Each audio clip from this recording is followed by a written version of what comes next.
مزل به په شریکه په رڼا پسې کوو، 5 وخته لمونځونه به ملا پسې کوو. خو مونږ ګوره آخرت دپاره هېڅ فکر ونه کړو، مونږ څومره کوښښونه په دنیا پسې کوو.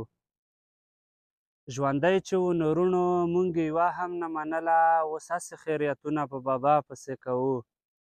خو سپین غره لیونیه په دا کلي کې ګرځېږه، چې ته نه وې غږونه به په چا پسې کوو. سلامونه، ستړي مه شئ، سپین غر افریدي یم او دا وخت تاسو سره د سپین غر افریدي افیشل اکاونټ یوټیوب اکاونټ نه تاسو سره مخاطب یم. ملګریو غزل تاسې واورېده چې ډېر ملګري مونه اکثر غوښتنه کوي، اکثر بیا علما کرام چې کوم وي یا مدرسې طالب علمان وي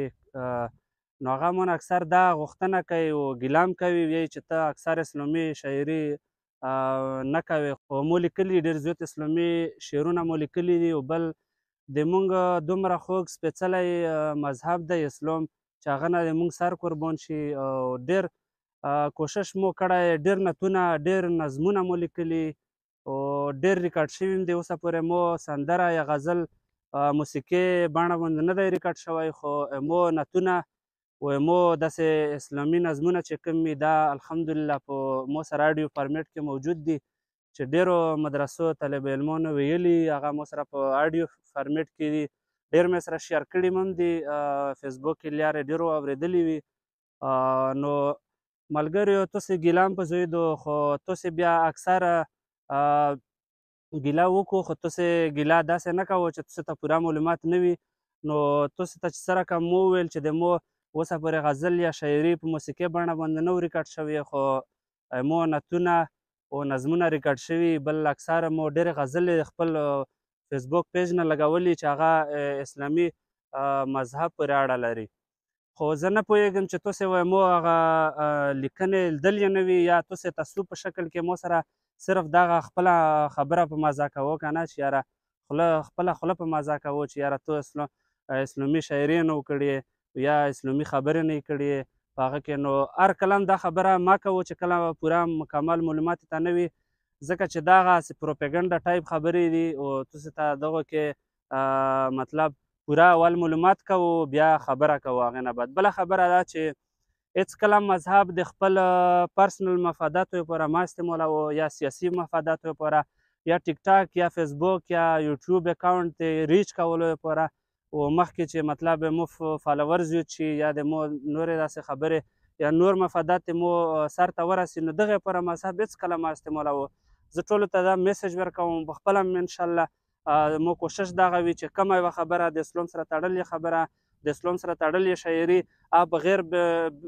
خپل پرسنل مفاد مې چې پکې هغې نه بغیر وي زه تاسو سره شریکوم او تاسو سره دا موزیموري. خو فلحال په دغه وخت کې د انقلاب شاعري ته ډېر زیات ضرورت دی، ځکه چې موږ په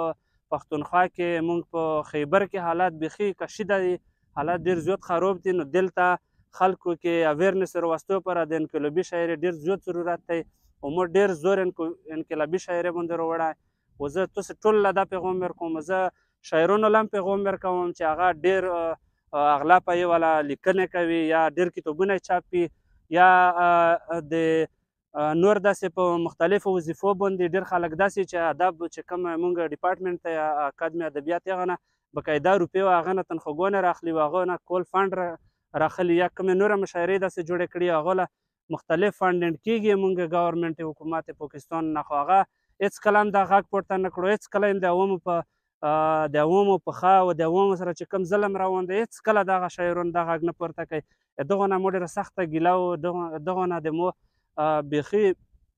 زه نه غواړم چې دغو سره کښېنم یا دغو سره مصافحه وکړم، دغو سره میلو شم، ځکه چې دغه خپل د خاورې او د خپلو خلکو چې کوم حق دی دغه نه ادا کوي، ځکه دو سره کوم هغه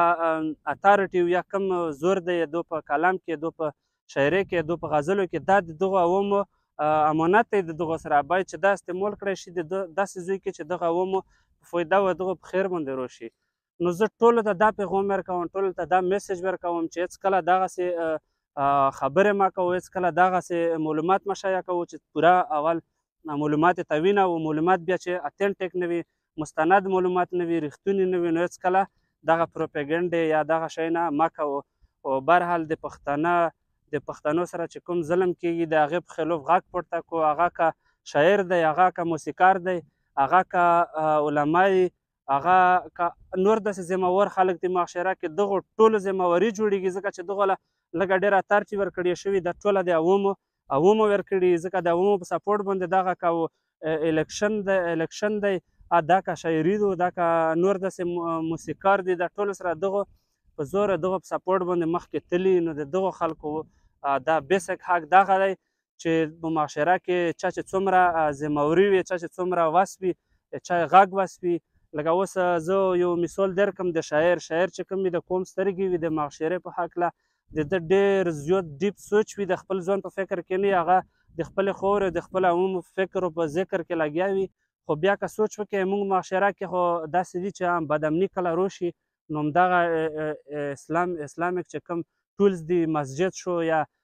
قرآن مجیدونه شول، دا په عمل کېږي ځکه چې کوم په یو علاقه باندې کله یو جنګ وي نو هغې نه بیا ویدرا کېږي، هغې نه خلک وځي، نو هغه معاشره چې کوم د هغه جنګونو ښکار شي، موږ جوماتونه لګېږي، موږ مدرسې لګېږي، هغه کې بیا قرآن مجیدونه یې هغو بې عزتي کېږي. نو باید چې ټولو نه اول په امن باندې خبره وشي چې کله معاشره کې امن وي نو بیا د مدرسې محفوظ وي، بیا د چې څومره نور اسلام سره تړلې خبرې ټولې محفوظ وي، علما دې محفوظ وي، کاریان دې محفوظ وي، ټول هر یو شی دې محفوظ وي. صرف د امن نه، امن بیسک شی دی، امن ډېر بنیادي شی دی. امن چې نه وي یوه خبره هم نه کېږي. او خپله خاوره کې چې کله مطلب تو سره بهرني قوتونه وغواړي چې تو خاوره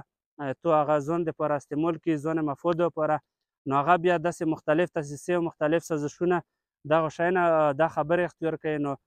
بیا هغه داسې کوي چې معاشره او هغه خلک مجبور کړي چې هغه ووځي و د هغه خاوره او دغه ځمکه هغو ته پاتې شي او هغه یې د خپلو مفاداتو لپاره استعمال کړي. و دا سازشونه او دا کیسې او دغه هر څه روان دي د دغه مخنیوي لپاره چا سره چې څومره زور دی، چا سره چې څومره سپورټ دی، یا چا چې څومره خبره چلیږي چې عوام یې څومره خبره واوري، نو هغو له دغه په کور دي چې هغه په خلاف باندې